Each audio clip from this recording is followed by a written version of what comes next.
Friend, आज मैं लेकर आई हूँ महाशिवरात्रि स्पेशल आलू बड़े। तो आप किसी भी व्रत में इसको बना सकते हैं। आप कल भी इसको बना के एंजॉय कीजिएगा। मीठा ज़्यादा पसंद नहीं आता, उसके साथ थोड़ा चटपटा भी चाहिए, तो इसलिए मैं आलू बड़े लेके आई हूँ इजी तरीके से। तो ये मैंने उबले हुए आलू लिए हैं, तो इनका छिलका हटा लेंगे। तो एकदम अच्छे से आलू को उबाल ले और अच्छे से ठंडा कर ले, उसके बाद ही आप इसका छिलका हटाएं। तो देखिए 5 से 6 मैंने आलू लिए हैं, इनको अच्छे से मैश कर लेंगे पोटैटो मैशर से।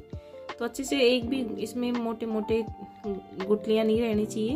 तो अभी इसमें पेस्ट बनाएंगे इसका सिंगाड़े वाले आटे का, जिस तरह से हम सूजी और बेसन का पेस्ट बनाते हैं अक्सर पकोड़े के लिए। तो इसमें आटा वगैरह डलेगा नहीं, इसलिए मैंने लिया है सिंगाड़े का आटा। तो हाफ कप सिंगाड़े का आटा लिया है। तो इसको अच्छे से साफ कर लेंगे, देख लेंगे इसमें कुछ है तो नहीं। तो इसको डाल लेंगे एक बाउल में। तो आप अपनी क्वांटिटी के हिसाब से ले लें, अपनी फैमिली के हिसाब से। तो मैंने आधा कप ही लिया है। तब इसको पानी से पेस्ट बनाएंगे। पानी डालेंगे इसमें नॉर्मल जो हम रोज़ पीते हैं पानी, वही पानी इसमें डाल के मिक्स करेंगे। थोड़ा थोड़ा पानी डालेंगे, एक साथ आप बिल्कुल भी पानी ना डालें, क्योंकि सिंगाड़े का आटा है बहुत ही जल्दी पतला हो जाता है। तो इसलिए थोड़ा थोड़ा पानी आप इसमें ऐड करें। तो देखिए मुझे 1 से 1.5 कप इसमें लग गया बैटर बनाने में। आधे कप में थोड़ा सा मैंने और डाला है। तो ये इस तरह की कंसिस्टेंसी का बैटर बनाएंगे। तो ये बैटर बन के रेडी हो गया। हम इसको ढक के रख देंगे 5 मिनट के लिए। तब तक हम तड़का लगा लेते हैं स्टफिंग का। तो इसमें मैंने डाला है घी, 1 चम्मच के करीब घी डाला है। थोड़ा सा डालेंगे जीरा। आप ऑयल वगैरह जो में बनाना चाहते हैं, व्रत में खाते हैं, आप उससे बना लें। एक लिए मैंने हरी मिर्च, थोड़ा सा अदरक लिया है। तो इस तरह से थोड़ा दरदरा कर लिया है मैंने। तो इसको अच्छे से भून लेंगे दोनों तीनों चीज़ों को।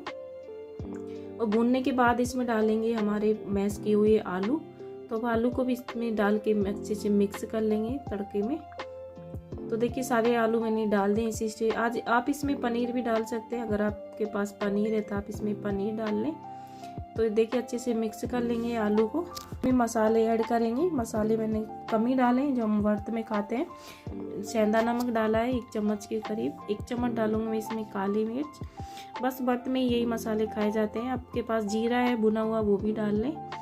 तो अच्छे से इसको मिक्स कर लेंगे दोनों मसालों को। तो अच्छे से आलू में मिक्स हो जाए, इस तरह से थोड़ा प्रेस करते हुए अच्छे से मिक्स करेंगे। तो नमक और दोनों काली मिर्च अच्छे से मिक्स करने के बाद मैंने डाला इसमें थोड़ा सा बारीक कटा हुआ हरा धनिया। तो हरा धनिया भी व्रत में काम आता है, ये अन्न में नहीं होता, इसलिए मैंने इसमें डाला है। तो अच्छे से मिक्स करने के बाद फैला लेंगे थोड़ी एक प्लेट में। तो बैटर भी 5 से 6 मिनट हो गए रखे हुए। तो इसमें डालेंगे सेंधा नमक, बस आधा चम्मच के करीब सेंधा नमक डाल के इसको मिक्स कर लेंगे अच्छे से। काली मिर्च मैंने नहीं डाला है बैटर में, आप चाहें तो डाल सकते हैं, ज़्यादा चटपटा खाते हैं। तो हमारी स्टफिंग भी अच्छे से ठंडी हो गई है। तो अब इसका थोड़ा सा लेंगे मिक्स और इस तरह से बोल बना लेंगे। छोटी छोटी बोल हम बना के तैयार कर लेंगे। तो इस तरह से मिक्स लेंगे, दोनों हाथों की सहायता से इसको राउंड कर लेंगे। तो देखिए हम जिस तरह से आलू के कोफ्ते बनाते हैं उस तरह से हम इसका प्रोसेस करेंगे, सारा ही उसी तरह का। बस इसमें मसाले और स्टफिंग अलग तरीके से बनाई है हमने थोड़ा सा व्रत के हिसाब से। तो देखिए सारी बोल्स मैंने बना के तैयार कर लिए। तब इनको करेंगे डिप, जो हमने सिंगाड़े के आटे का बैटर बना के रखा था। आप चाहे तो कूटू का आटा भी ले सकते हैं, उसमें भी आप इसको डिप कर लें। तो इस तरह से डिप करेंगे। थोड़ा पतला हो गया है मेरा गोल, आप थोड़ा गाढ़ा रख लें। तब इसको घी में फ्राई किया है, आप रिफाइंड ऑयल में भी फ्राई कर सकते हैं। तो देखिए अच्छे से इसको गोल्डन कर लेंगे दोनों साइड से उलटते पुलटते। तो मैं घी में ही फ्राई किया है, आपको पसंद है आप उसमें फ्राई कर लें। तो अच्छे से इसको गोल्डन करने के बाद निकाल लेंगे एक प्लेट में। तो ज़्यादा गोल्डन आप ना करें तो इनका कलर थोड़ा डार्क हो जाएगा, क्योंकि सिंगाड़े का आटे का कलर थोड़ा डार्क रहता है, इसलिए ज़्यादा डार्क आप इसको ना करें। तो देखिए अच्छे से निकाल लेंगे। सारे बोल्स हमारे बन के तैयार हो गए। तो ये लिए आलू के कोफ्ते हमारे बन के तैयार हैं, वो भी स्पेशल व्रत के लिए। तो एकादशी जो भी आप व्रत करते हैं, एकादशी वगैरह का, जिसमें भी आप इस तरह का उपवास रखते हैं, जिसमें आप सागार वगैरह करते हैं, उस तरह का बना लें। तो थोड़ा सा बैटर बन गया, उसकी हम पकौड़ी उतार लेंगे थोड़ी पतली पतली। तो स्पून की सहायता से इस तरह से थोड़ा थोड़ा बैटर डालेंगे और उनको भी इस तरह से ही सेक लेंगे दोनों साइड से उलटते पुलटते।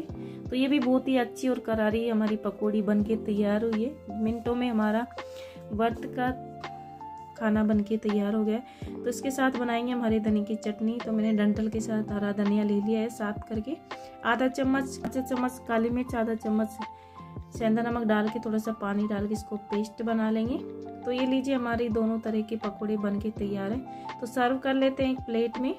तो आप इस रेसिपी को ज़रूर से ट्राई कीजिएगा। कल व्रत पे, शिवरात्रि पे व्रत पे आप ज़रूर बनाएं और आपके अनुभव मेरे साथ ज़रूर शेयर करें। तो ये लीजिए चटनी वगैरह पकौड़े सभी मैंने फ्राई करके तैयार करके सर्व कर दिए हैं। तो आज की रेसिपी आपको कैसी लगी आप कमेंट में ज़रूर बताएं।